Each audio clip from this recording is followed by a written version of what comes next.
Hi hello नमस्कार. कसे आहेत सर्वजण? मस्त मजेत ना? तर स्वागत आहे तुमचं आमच्या चॅनलवरती, ज्याचं नाव आहे होममेकर पूनम. तर बघा, आज आहे आपला मराठी पहिला म्हणजे मराठी वर्षाचा पहिला सण, तो म्हणजे गुढीपाडवा. आणि तुम्हा सर्वांना गुढीपाडव्याच्या हार्दिक हार्दिक अशा शुभेच्छा. हे नववर्ष तुमचे चैतन्याचं, आरोग्याचं आणि भरभराटी जावो, हेच परमेश्वर शरणी प्रार्थना करते. चला, आज हा गुढीपाडव्याचा जो सण आहे तो आनंदाची गुढी उभारून साजरा करतात आणि एक नवचैतन्य देणारा हा सण आहे. तर हा सण छान असा साजरा करूयात, आनंदाने साजरा करूयात.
आज फर्स्ट टाइम मी एखादा सण एकटीच सेलिब्रेट करते, एकटी म्हणजे आई नसताना.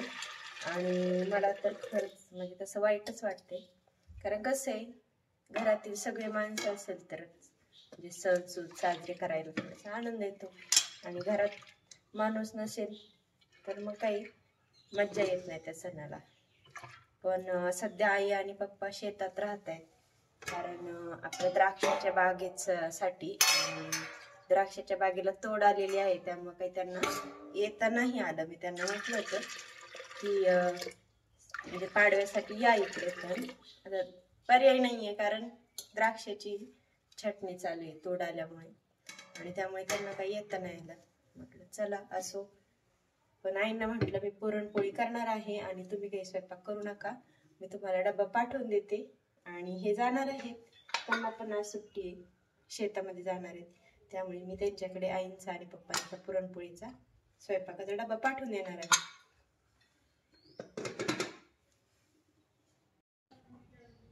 आता आम्ही गुढी उभारून घेणार आहोत. इथे माझी तयारी झालेली आहे आणि हे बघा, घाटी वगैरे आणलेली आहे गुढीसाठी. जे आपण लिंबाची डहाळी असते ते पण गुढीला घालतात, आणि घाटी हार वगैरे हे सगळं घालायचं आहे. आम्ही गुढीला गेल्या काही वर्षापासून साडी नाही घालत, कारण काय आहे की म्हणजे काल होती मृत्युंजय अमावस्या, म्हणजे गुढीपाडव्याच्या आदल्या दिवशी ही मृत्युंजय अमावस्या असते, आणि तो दिवस असतो आपल्या छत्रपती संभाजी महाराजांचा बलिदान दिवस. आणि त्या राजाने स्वतःला म्हणजे स्वतःचं बलिदान देऊन आपलं हिंदवी स्वराज्य अबाधित राखण्यासाठी खूप अशा यातना सहन केल्या. तर त्यांना मानवंदना म्हणून आम्ही हा भगवा ध्वज उभारत असतो. तर काही जण गुढीला साडी घालतात, ती ज्याची त्याची इच्छा आहे, परंतु आम्ही हा भगवा ध्वज गुढीला उभारून म्हणजे गुढीला घालून आम्ही ही गुढी उभारत असतो.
हे त्याच्यावर हळद कुंकू लागते सगळं.